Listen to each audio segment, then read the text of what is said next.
ವಿದ್ಯಾರ್ಥಿಗಳ ಬಗ್ಗೆ ಕೃಷಿ ವಿಶ್ವವಿದ್ಯಾನಿಲಯ ಸ್ಥಾಪನೆಯಾಗಿ 60 ವರ್ಷ ಆಗಿದೆ.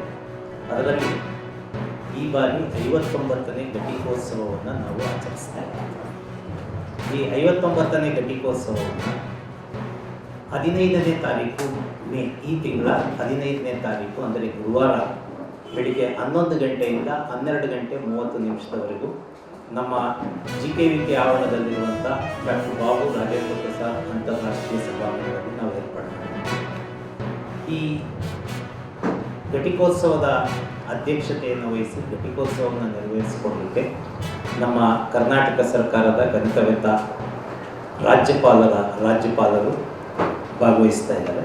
ಹಾಗಾದ್ರ ಜೊತೆಗೆ ನಮ್ಮ ಪ್ರೋ ಚಾನ್ಸಲರ್ ಆದಂಥ ಸನ್ಮಾನ್ಯ ಕರ್ನಾಟಕ ಸರ್ಕಾರದ ಕೃಷಿ ಸಚಿವರಾದಂಥ ಶ್ರೀ ಚಲುವರಾಯಸ್ವಾಮಿ ಅವರು ಭಾಗವಹಿಸ್ತಾ ಇದ್ದಾರೆ.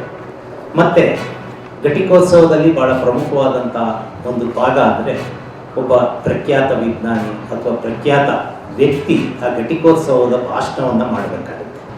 ಅದಕ್ಕೋಸ್ಕರ ನಾವೇನು ಮಾಡಿದ್ದೀವಿ, ಈ ಬಾರಿ ಡಾಕ್ಟರ್ ಅವಸ್ಥಿ ಅಂತ ಹೇಳಿ ಇಫ್ಕೋ ಚೀಫ್ ಅವರು, ಈಗ ಇಫ್ಕೋ ಅಂದರೆ ಎಲ್ಲರಿಗೂ ಗೊತ್ತಿದೆ, ಒಂದು ಫರ್ಟಿಲೈಸರ್ ಸಹಕಾರ ಸಂಘದ ತತ್ವದ ಅಡಿಯಲ್ಲಿ ಪ್ರಾರಂಭ ಆಗಿರುವಂಥ ಒಂದು ರಸಗೊಬ್ಬರಗಳ ತಯಾರಿಕಾ ಒಂದು ಸಂಸ್ಥೆ.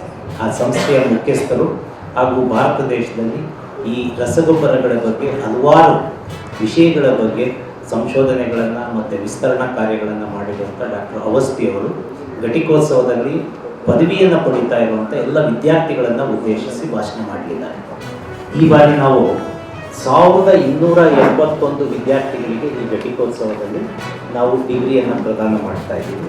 ಅದರಲ್ಲಿ 871 ಸ್ನಾತಕ ಪದವಿ ವಿದ್ಯಾರ್ಥಿಗಳು ಅಂದರೆ ಅಂಡರ್ ಗ್ರಾಜ್ಯುಯೇಟ್ ವಿದ್ಯಾರ್ಥಿಗಳು, ಮತ್ತು 311 ಸ್ನಾತಕೋತ್ತರ ವಿದ್ಯಾರ್ಥಿಗಳು, ಮತ್ತು 89 ಡಾಕ್ಟರೇಟ್ ಪದವಿಯನ್ನು ಪಡೆದಿರುವಂಥ ವಿದ್ಯಾರ್ಥಿಗಳಿಗೆ ನಾವು ಘಟಿಕೋತ್ಸವದಲ್ಲಿ ಪ್ರಶಸ್ತಿಗಳನ್ನು, ಚಿನ್ನದ ಪದಕಗಳನ್ನು ಮತ್ತು ಅವರ ಪದವಿ ಪತ್ರಗಳನ್ನು ಪ್ರದಾನ ಮಾಡ್ತಾರೆ.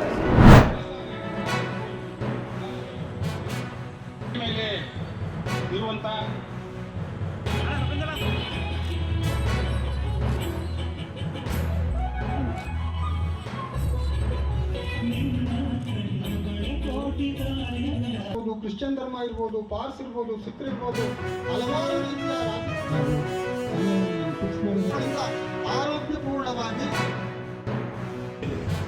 ಕಲ್ಚರಲ್ ಫಿಲಾಸಫಿ ಮೇಲೆ ಬಹಳ ದಟ್ಟವಾದ ಪ್ರಭಾವ ಈ ದೇಶದ ಜಗತ್ತಿನಲ್ಲಿ ಯಾರಾದರೂ ಬೀರಿದಾರಂದರೆ ಅದು ನಿಸ್ಸಂದೇಹವಾಗಿ ಬುದ್ಧ.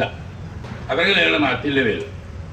ಮತ್ತು ಅದಕ್ಕೆ ಸಂಬಂಧಪಟ್ಟಂತೆ ಈಗಾಗಲೇ 100,000 ಲೇಖನಗಳು, ಪುಸ್ತಕಗಳು ಬಂದಿದ್ದಾವೆ. 2600 ವರ್ಷಗಳಿಂದಲೂ ಕೂಡ ಅದು ಎಷ್ಟು ದೊಡ್ಡ ಪ್ರಮಾಣಕ್ಕೆ ಬುದ್ಧನ ಬಗ್ಗೆ ಚಿಂತೆ ನಡೆದಿದೆ ಅಂದರೆ ಆಶ್ಚರ್ಯ ಆಗುತ್ತೆ.